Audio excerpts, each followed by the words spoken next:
ನಮಸ್ತೆ. ಇವತ್ತಿನ ವಿಡಿಯೋದಲ್ಲಿ ನಾನು ನಿಮಗೆ ಕಡಲೆಬೇಳೆ ಸಬ್ಬಕ್ಕಿ ಪಾಯಸವನ್ನು ಬೇಗನೆ ಹೇಗೆ ಮಾಡ್ಬೋದು ಅಂತ ತಿಳಿಸಿಕೊಡ್ತೇನೆ. ಕಡಲೆಬೇಳೆಯನ್ನು ನಾನು ಒಂದು 2 ಗಂಟೆ ನೆನೆಸಿಟ್ಟಿದ್ದೇನೆ ನೋಡಿ ನೀರಲ್ಲಿ. ನೆನೆಸಲಿಕ್ಕೆ ಆಗದವರು ತಕ್ಷಣ ಮಾಡಬೇಕಾದ್ರೆ ರೋಸ್ಟ್ ಮಾಡಿ ಕೂಡ ಮಾಡ್ಬೋದು.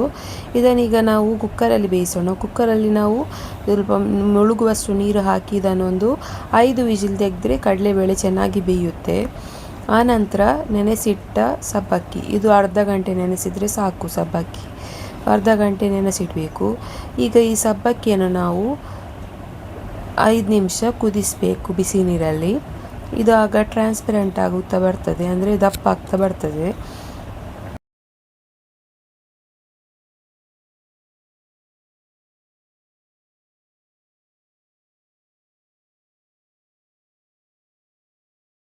ನಾವು ಪಾಯಸಕ್ಕೆ ತೆಂಗಿನ ಹಾಲನ್ನು ರೆಡಿ ಮಾಡುವ.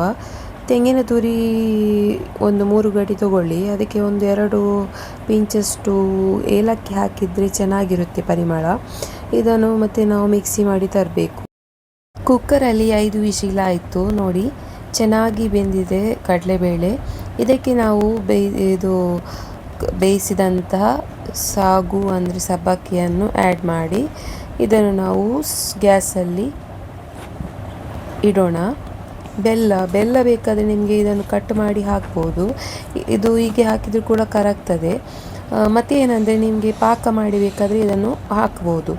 ಪಾಕವನ್ನು ಮಾಡೋದು ಹೇಗೆ ಅಂದರೆ, ನೀರಿಗೆ ಬೆಲ್ಲವನ್ನು ಹಾಕಿ ಸಪ್ರೇಟಾಗಿ ಪಾಕ ಮಾಡಿದರೂ ಅದನ್ನು ಕೂಡ ಡೈರೆಕ್ಟ್ ತೆಂಗಿನಕಾಯಿ ರುಬ್ಬಿದ ಮೇಲೆ ಈ ಥರ ಹಾಲು ಬರುತ್ತೆ. ಇದನ್ನು ಮೊದಲು ನಾವು ಬಟ್ಟೆಯಲ್ಲಿ ಹಿಂಡಿ ತೆಗೆದ್ರೆ ಈ ಥರ ಕ್ಲೀನಾಗಿ ಹಾಲು ಸಿಗುತ್ತೆ. ಈಗ ಇದು ಬಿಸಿ ಆಗ್ತಾ ಉಂಟು. ಇದಕ್ಕೆ ನಾನು ಈಗ ಸೆಕೆಂಡ್ ಟೈಮ್ ನೀವು ಮಿಕ್ಸಿ ಮಾಡಬೇಕು. ಆಗ ಸ್ವಲ್ಪ ತೆಳುವಾದ ಹಾಲು ಸಿಗುತ್ತಲ್ಲ, ಆ ಹಾಲನ್ನು ಫಸ್ಟಿಗೆ ಆ್ಯಡ್ ಮಾಡಬೇಕು. ದಪ್ಪ ಹಾಲನ್ನು ಮತ್ತೆ ಆ್ಯಡ್ ಮಾಡಿ. ಈಗ ನಾನು ಈ ಥರ ನಡುವಲ್ಲಿ ತಿರುಗಿಸ್ತಾ ಇರಿ, ಇಲ್ಲದಿದ್ದರೆ ತಳ ಹಿಡ್ತದೆ. ಈಗ ನಾವು ಡ್ರೈ ಫ್ರೂಟನ್ನು ಸ್ವಲ್ಪ ರೋಸ್ಟ್ ಮಾಡೋಣ.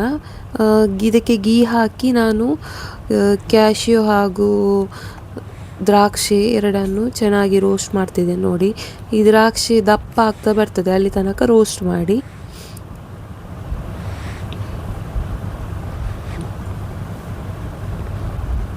ನೋಡಿ, ಈಗ ದ್ರಾಕ್ಷಿ ದಪ್ಪ ಆಗ್ತಾ ಬಂತು.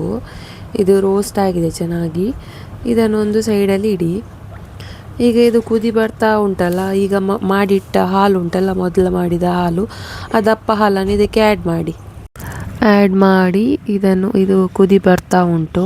ಆಮೇಲೆ ಹಾಲು ಬೇಕಾದರೆ ಹಾಲು ಆ್ಯಡ್ ಮಾಡ್ಬೋದು, ನೀರು ಜಾಸ್ತಿ ಇದ್ದರೆ. ತೆಳುವಾಗಿ ಬೇಕಾದವರು ಬೇಕಾದರೆ ಸ್ವಲ್ಪ ಆ್ಯಡ್ ಮಾಡಿ ತೆಳುವಾಗಿ. ದಪ್ಪ ಪಾಯಸ ಬೇಕಾದವರು ಸ್ವಲ್ಪ ಕಡಿಮೆ ಹಾಲು ಹಾಕಿದರೆ ಸಾಕು. ನಂತರ ಇದಕ್ಕೆ ನಾವು ತೆಗೆದಿಟ್ಟಂಥ ಡ್ರೈ ಫ್ರೂಟ್ಸನ್ನು ಆ್ಯಡ್ ಮಾಡಿದರೆ ಆಯಿತು.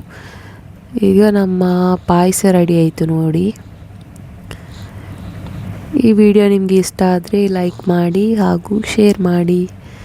ಬಾಯ್ ಬಾಯ್.